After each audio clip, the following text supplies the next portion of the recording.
Je m'appelle M. Ngawen Janvier, je suis expert national en charge de la coordination sectorielle et plus précisément du secteur productif. Je suis au sein de la cellule de la coordination, on travaille ensemble avec M. Chichiro et nous devons être théoriquement au nombre de 3. L'un de nos collaborateurs en charge du secteur social est en cours d'être mobilisé. Et je pense que cette cellule, comme vous le comprenez, importance, c'est que nous sommes là pour apporter plus un appui de renforcement au département sectoriel afin de chercher à mettre en mieux les différentes activités ou les différents projets dans le cadre du RCPCA.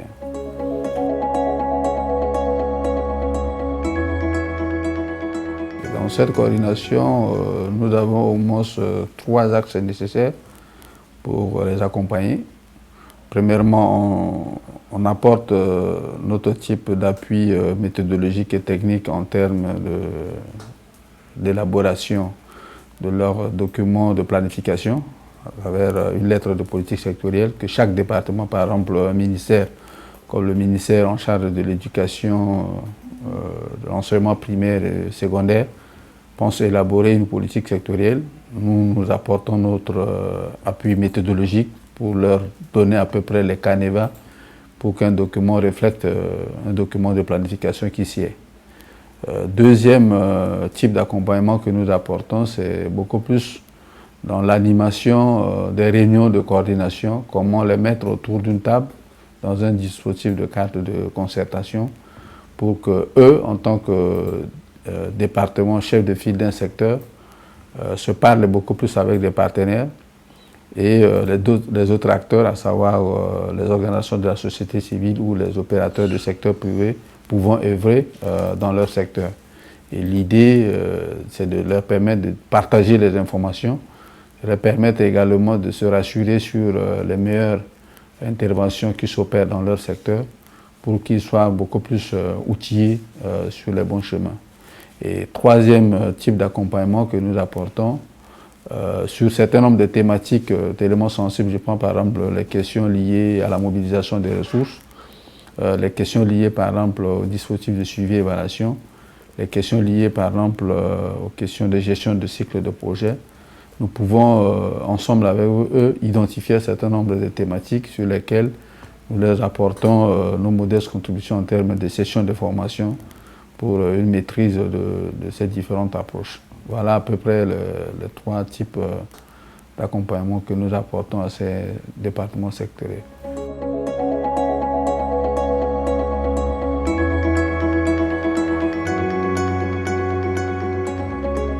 Dans le budget du gouvernement centrafricain, cette action tant souhaitée au niveau international a été prise en compte. Aujourd'hui, si vous appréciez un peu le budget national du pays, une forte proportion a été affectée beaucoup plus au système éducatif.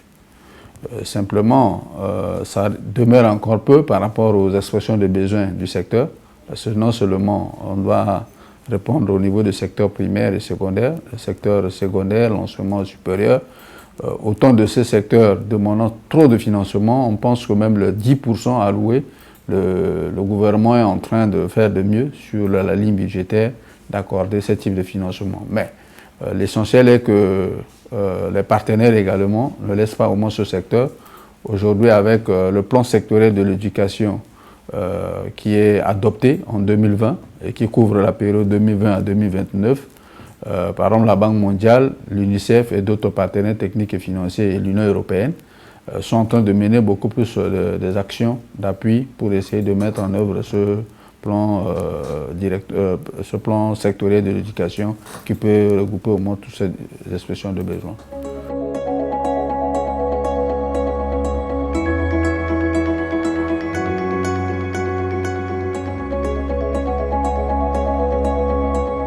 Effectivement, je pense que c'est dans ce sens que nous sommes en train de faire ce travail de mise en commun, d'échange d'intérêts communs sur des sujets tels que vous avez énumérés, pour permettre déjà même à chacun de ces départements d'avoir une visibilité sur les actions qui sont menées, soit par les ONG, par les partenaires techniques, ou peut-être dans certaines de ces interventions, il y a des doublons qui peuvent être notés, ou parfois on peut intervenir dans une localité X et dans d'autres localités, nous avons ces besoins, mais il n'y a pas d'autres interventions. Donc nous pensons que l'intérêt de mettre tous ces acteurs autour d'une table, comme vous l'avez développé en termes de coordination, s'avère nécessaire pour que le ministre en charge du secteur soit en mesure de disposer des informations sur l'ensemble des interventions dans son secteur.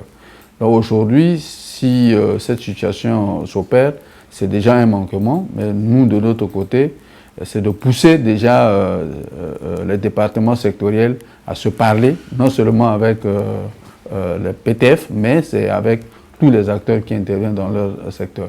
Ça, il serait un peu difficile, même ça vous avez pris le cas de santé, par exemple de l'éducation, mais dans le cas de santé, il y a même des opérations qui s'opèrent dans un seul hôpital où 2, 3, 4 ONG interviennent pour les mêmes besoins, alors que dans d'autres localités, ces besoins semblent être exprimés. Et ça peut créer des inégalités dans les interventions de nos partenaires. On aura plus de visibilité, rien que dans certaines zones, par exemple sur la cartographie, plus des interventions seront dans l'ouest, alors que la partie est semble être délaissée. Et ça, c'est des préoccupations qui rentrent également dans les mécanismes ou de l'importance de la mise en place de ce cadre de concertation qui doit regrouper ces acteurs.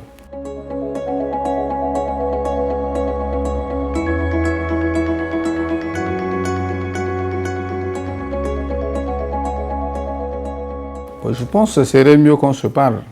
Si on veut que les choses évoluent dans le bon sens que nous tous nous aurons souhaité, la communication entre tous ces acteurs s'avère nécessaire. Aujourd'hui, non seulement les populations attendent beaucoup plus tout ce qu'on pense résoudre pour eux, mais il revient également au niveau stratégique, au niveau politique, qu'un travail d'échange, qu'un travail de partage d'informations, qu'un travail de conscientisation soit fait également pour se dire que tout ce que nous devons faire en termes de ressources ou dans les interventions, c'est de répondre à la préoccupation de la population.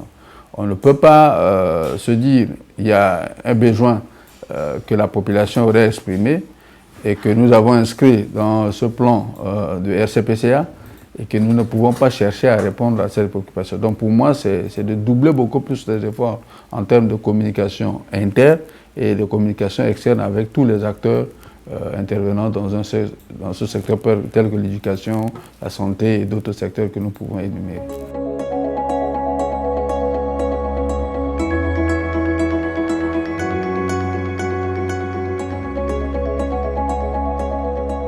Je pense que le projet dont vous en parlez, c'est le projet de coopération de la société SNUSACA appuyé par la BAD. Je pense que le projet n'a pas été... Vous l'avez interviewé du côté de la Lobaye, mais il fallait voir dans d'autres zones, peut-être par exemple sur l'axe Boali, au niveau de PK29, le même projet a été initié à ce niveau. Est-ce que ces gens ont eu le même réflexe de réaliser les mêmes échecs par rapport à ceux de l'axe Mbaïki? Ce même projet a été initié également sur l'axe Damara. Est-ce que vous avez interviewé également les bénéficiaires de Damara pour essayer de confronter avec l'échec de ce qui s'est passé sur l'axe Mbaïki? Je pense que le véritable problème qui s'est posé, c'est l'acquisition de maïs à la fin. Le vrai problème, ce n'était pas que les semences ont été mises à disposition, et non seulement ce n'était pas la qualité des semences, parce que l'ACDA, l'ICRA, aurait déjà vérifié d'abord la qualité de ces semences avant de les distribuer à la population. Mais le problème s'est posé beaucoup plus sur l'achat. C'est-à-dire le prix alloué à l'acquisition de produits à la fin, c'est cette partie qui n'a pas plu beaucoup plus à la population. Et donc il était question maintenant de trouver un autre mécanisme pour est-ce que faut-il distribuer directement à la coopérative qui produit et revend à SNUSACA que de passer par SNUSACA. Donc voilà à peu près le problème qui se posait sur ce projet. Mais pour moi, je pense que déjà c'est une manière de rendre cette partie de coopérative autonome à s'exercer. Et les discussions doivent être sur les prix. Est-ce que les prix qui sont fixés pour le rachat de ces produits à la fin répondent à peu près au coût de revient d'activité réalisé par nos agriculteurs ou par nos coopératives? Et sinon, c'est des projets qu'on peut déjà penser à initier.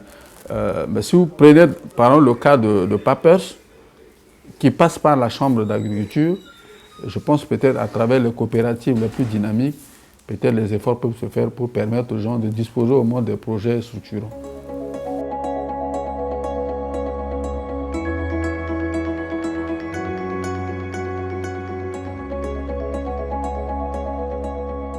Bon, nous ne pouvons pas considérer comme un enfant pauvre. Bon, vous le direz par rapport aux indicateurs financiers, les décaissements qui sont faits par rapport aux interventions de partenaires, mais nous pensons qu'aujourd'hui, on veut qu'il y ait la paix, on veut que la population ait besoin à tous les aspects qu'il le faut, mais l'économie doit être déjà un élément primordial.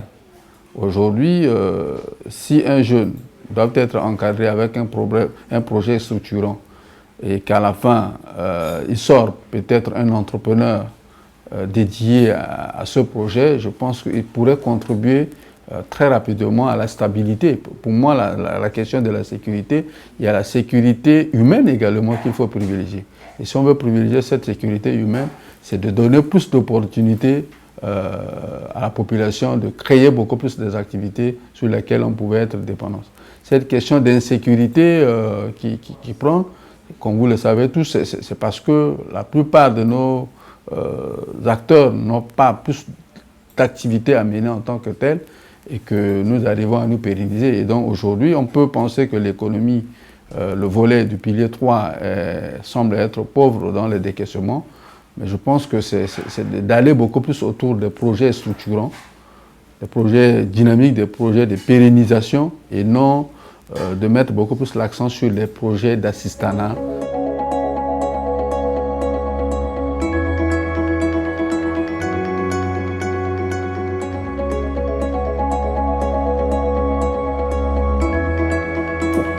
Je pense que, comme vous l'avez dit, c'est des acteurs que moi j'ai travaillé beaucoup plus avec eux, étant d'abord du guichet unique de formalité des entreprises avant de venir ici. Je pense qu'il faut qu'on arrive à se comprendre qu'il y a des efforts qui sont en train d'être faits peut-être du côté du gouvernement et peut-être qu'on ne voit pas beaucoup plus de visibilité. Sur le point de résorbation des questions de l'insécurité juridique, aujourd'hui, des efforts ont été faits pour que nous ayons une loi sur le partenariat public et privé. Pour JICA, UNPC, CPMEC ont suffisamment contribué pour que cette loi voie le jour. Deuxième instrument qui a permis un peu de résoudre ce problème, c'est la révision, par exemple, de la Charte nationale des investissements. La Charte nationale des investissements a été révisée avec l'appui de la Banque mondiale. Certains verrous ont été sautés. Aujourd'hui, cette charte, elle est attractive. Elle a reçu un peu la contribution de la Société financière internationale pour l'améliorer tant qu'on le souhaite. C'est déjà des avancées. Aujourd'hui, il y a également un projet de loi qui a été initié pour essayer de limiter les dommages en termes de licenciement. Et ça, c'est des préoccupations que le secteur privé aurait soulevées et que l'État a proposé une loi allant dans le sens de limitation au moins de ces questions de dommages. Sur le financement en faveur des petites et moyennes entreprises, moi personnellement, avec l'appui de la Banque africaine de développement, BAD à l'époque, j'ai été recruté pour mener une étude sur la création du Fonds national de garantie et d'investissement. Et ce Fonds national de garantie et d'investissement, avec l'appui du ministre actuel de Finances, qui était avant au niveau de FAGAS, on a fait ce travail pour proposer ce dispositif qui devait déjà permettre d'aider les petites et moyennes entreprises via le Centre d'assistance des petites et moyennes entreprises, le CAPMEA. Et donc tous ces dispositifs, au sein par exemple du comité de coordination que nous avons créé, le secteur privé et emploi, piloté par le ministère en charge de commerce, et accompagné également par le cadre mixte de concertation et de l'amélioration du climat des affaires à la primature, ces questions peuvent être traitées pour essayer d'accompagner le secteur privé. Pour moi, sur ce point, il y a des efforts qui sont en train d'être faits, mais au niveau même du secteur privé, il y a un problème d'organisation qu'il faut relever. Vous prenez JICA, les gens le voient, JICA, c'est les industriels. UNPC, c'est beaucoup plus les commerciaux. Les petites et moyennes entreprises, c'est de proximité, c'est des gens qui se déclarent petites et moyennes entreprises, mais qui ne se sont pas formalisés en tant que tels. Donc si vous prenez au moins l'ensemble de ces acteurs, je pense que du côté de Goma, il y a ces efforts, mais peut-être les gens s'attendent à une concrétisation de l'ensemble de ces dispositifs. Sur le Fonds national de garantie, vous approchez le ministère en charge des petites et moyennes entreprises, je pense que les textes sont déjà plus ou moins loin. Et un des partenaires qui s'est prononcé pour accompagner ce mécanisme, c'est par exemple le PNUD, c'est la Banque mondiale, et c'est l'Union européenne qui devait vraiment chercher déjà, à travers un organe qui va être mis en place, de voir comment appuyer l'opérationnalisation de ce fonds de garantie et d'investissement en faveur surtout des petites et moyennes entreprises. Donc je pense que sur ce point, il y a un mécanisme d'organisation qui est déjà là. Et peut-être, comme vous le dites, c'est des pistes de solutions sur lesquelles l'État peut déjà se baser beaucoup plus pour aider ces petites et moyennes entreprises. Mais il y a un problème d'organisation. Mais si vous prenez en plus au niveau du secteur de l'agriculture, je prends par exemple au niveau de la Chambre d'agriculture, avec l'appui de la conférence africaine des coopératives, des efforts sont en train d'être faits pour structurer maintenant nos coopératives à être maintenant des entrepreneurs. Donc il y a assez de formations, oui, mais ici, on pense que si les gens peuvent se mettre en coopérative et bénéficier d'un certain nombre de financements, ça peut les aider vraiment à sortir. Et ça, c'est pour essayer d'appuyer l'action, c'est par exemple le projet PAPERS, le programme d'appui à la promotion de l'entrepreneuriat urbain et rural, financé par le fonds BECU et exécuté par le Centre de commerce international, qui est, je pense qu'ils sont dans l'enceinte de l'UNOPS. Ces actions sont en train d'être menées déjà sur 3 filières, dans la filière de maïs, en filière d'huile de palme et en filière de petit bétail. Et ça, pour cette action, c'est de travailler beaucoup plus avec la Chambre de commerce, la Chambre d'agriculture, pour qu'on mette à disposition des coopératives l'ensemble de ces moyens, pour leur permettre vraiment d'être suffisamment autonomes. Donc, nous allons faire au moins à ce niveau pour développer de l'entrepreneuriat rural, de l'entrepreneuriat urbain, pour que les gens soient beaucoup plus dynamiques dans ces actions. Je pense que c'est les efforts qui sont en train d'être faits comme piste de solution, comme vous l'avez sollicité.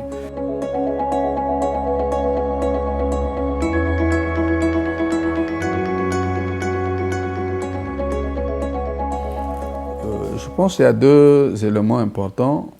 C'est la question de la communication. Et moi, j'ai beaucoup plus apprécié la manière pour laquelle le secrétariat a voulu un peu vous faire les cours pour que les actions qui sont réalisées soient partagées avec tous les acteurs. Donc, je vous encourage beaucoup plus à nous apporter au sein du secrétariat du RCPCA toujours vos expertises pour mettre en évidence l'ensemble de nos réalisations pour que même s'il y a des erreurs ou il y a des critiques de gauche à droite, qu'on arrive à corriger pour s'améliorer. Deuxième élément qui me tient beaucoup plus à cœur, c'est toujours au niveau de la coordination sectorielle, c'est de partager au moins l'intérêt de ce dispositif pour la mise en œuvre non seulement du RCPCA qui semble être déjà prolongé, mais qui pourrait aider par exemple au nouveau plan quinquennal à travers RCA Vision 2050 qui est en cours d'élaboration. Si déjà on arrive à réussir par le bon fonctionnement de ces 11 comités de coordination sectorielle actuellement, ou des 16 qu'on a prévus, et que ça peut être utilisé dans le cadre de nouveaux plans quinquennal à travers la vision RCA 2050, le pays pourra en bénéficier beaucoup plus des acquis nécessaires des différentes interventions de nos partenaires.